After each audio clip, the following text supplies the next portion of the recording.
قرآن کہتا ہے کہ فَاذْكُرُوا اللَّهَ كَذِكْرِكُمْ آبَاءَكُمْ أَوْ أَشَدَّ ذِكْرًا، وہ کہتے ہیں خوف سے کرو، وحشت سے۔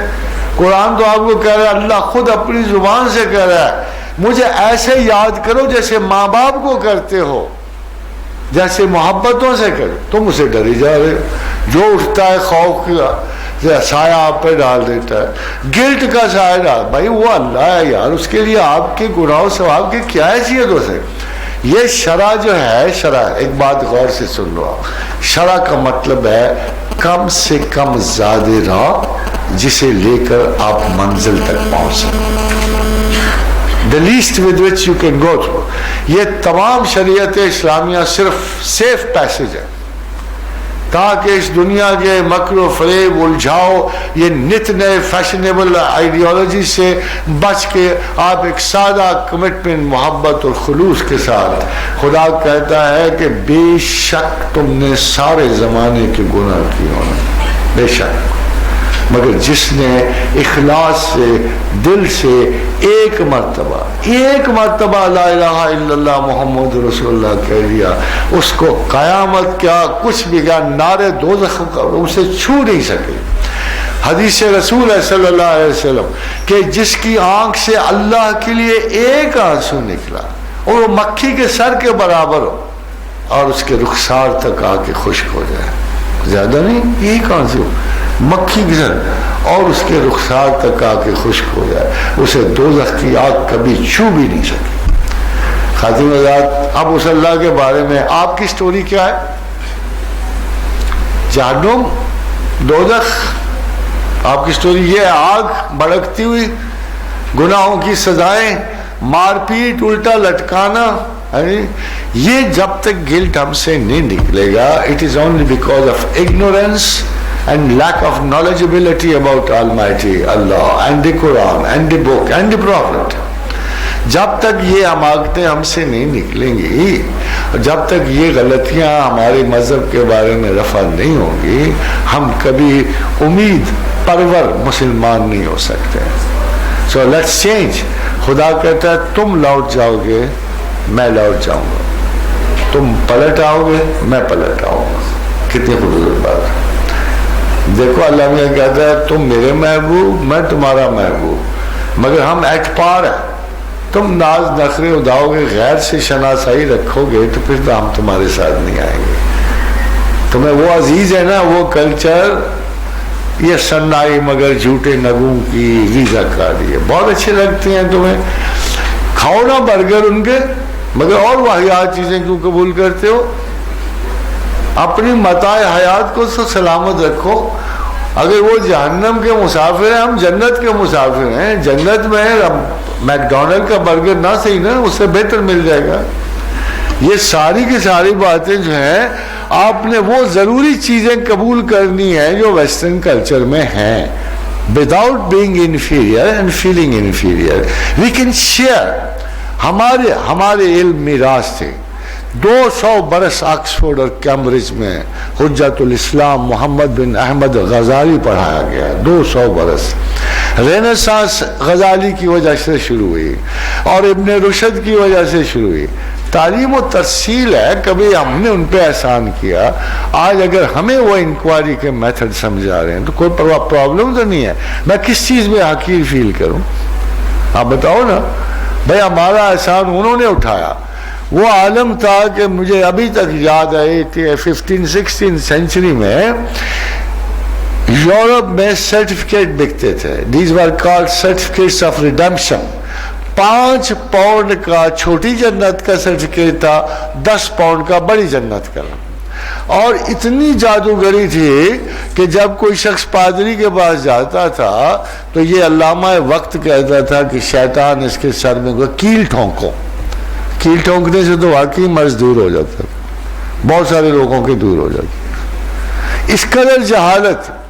اب اگر غور کرو، عرب کا 1500 پہلے کا دور جاہلیت کہتے ہیں نا اس کو، اور یورپ کا کون سا دور جاہلیت تھا؟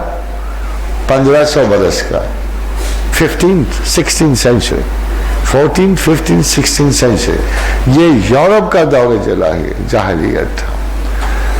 But with the exchange.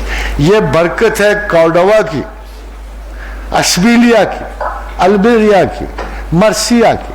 The Spanish government جو تھی مسلمانوں کی, جو 800 سال کی حکومت رہی اسپین پر, ان کے کلچر سے مرعوب ہو کر یورپ نے ان سے یہ دیکھا. ایک چھوٹا سا کمپیریزن پیش کروں آپ کو کہ جب کرتبہ میں 70,000 حمام تھے, ساری گلیاں پختہ تھیں اور ساری گلیوں میں چراغ رات کو جلتے تھے, اس وقت شان ایلیزے میں گھٹنے گھٹنے کیچڑ ہوتا تھا, گندگی اور غلاظت ہوتی تھی. اور ایک ڈرامہ لکھا ہوا ہے جارج برنرڈ شاہ نے, پگمیلین نام ہے اس کا, ذرا خواتین کو زیادہ صحیح سمجھ آ جائے گی, کہ بڑے معزز خاندانوں کی جو خواتین تھیں ان علاقوں سے گزرتے ہوئے اسکرٹ گھٹنوں کے برابر کر لیتی تھی, اتنی غلاظت تھی وہاں. یہ وہاں اب اگر 2-4 رونقیں اب بھی میں, سچی بات ہے, وہاں جا کے زندگی میں سب سے بڑی بیزاری نصیب ہوئی ہے. We are much more blessed. بھائی Allah's blessing ہے, زمین ہے ہمارے پاس, اللہ کا کرم ہے. یہ احساس کمتری نکلے تو ہم مسلمان ہو نا بھائی. ہم اللہ سے احساس کمتری محسوس کریں تو جائز ہے, ہم کن سے احساس کمتری محسوس کریں؟ The dirtiest people on God's earth. نہ ان کے صفائی کا انتظام ہے. دنیا میں آج بھی یہ سائنٹیفکلی لٹرلی یہ کہا جاتا ہے کہ مسلمان سے زیادہ صاف انڈیویجولی رہنے والی کوئی قوم نہیں ہے.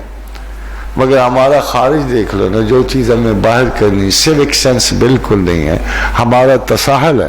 آج آپ اللہ کو پلٹ جاؤ, اس کے کہے سے آپ پرسنل اور سیوک سروسز سر انجام دو, تو خدا کہتا ہے ولا تہنو ولا تہنو, سستی نہ کرنا. میرے بڑے کام ایسے ہیں جس میں تم سست ہو جاؤ, نماز میں سست, صفائی میں سست. صفائی نصف ایمان ہے, تم سست ہو جاتے ہو. اپنا گند کسی کے سین میں نہ پھینکو, تجاہل عارفانہ سے بچو, تغافل سے بچو. ولا تہنو ولا تحزنو. اور یہ بھی نہیں خام خواہ اداس ہو, بڑے اچھے ہیں ہم, یہ ہو گئے. غم بھی نہ کرو, غم بھی نہ کرو. یہ غم تمہاری روح کو کھا جائے گا. غم کی جگہ اللہ پہ امید رکھو, طاقت سے رہو, اللہ پہ یقین. یہ یقین نہیں ہے جس کے بدلے اٹھ کے بربادیاں پھیلا دی تم نے.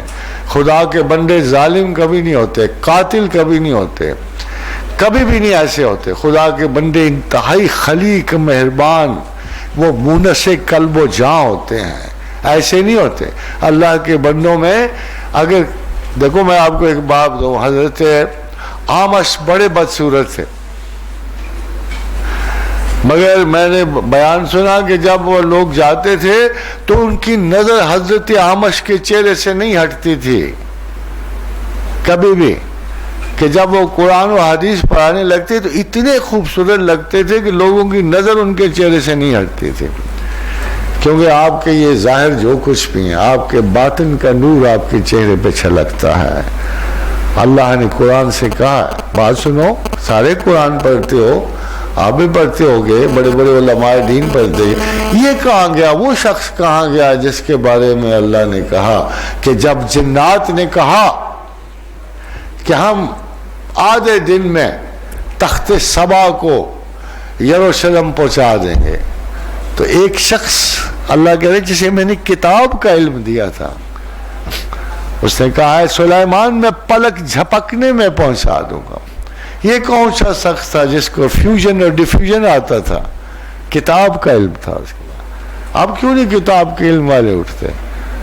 آپ باب وکیمہ مسلمہ وہی پرانی 1500 برس کی پرانی آیات کی تکمیل ہے, وہی ہم لکیر پہ لکیر پیٹے جا رہے ہیں. قرآن پرانا تو نہیں ہے, قرآن قیامت تک جانے والی کتاب تھی, ہر زمانے میں تازہ. القرآن ہو یفسر ہو زمان, قرآن ہر زمانے میں اپنے زمانہ, ہر زمانہ اس کی اپنی تفسیر کرتا ہے. آپ اپنی تفسیر کیوں نہیں کرتے ہو قرآن؟ May Allah be with you and thank you very much, ladies and gentlemen.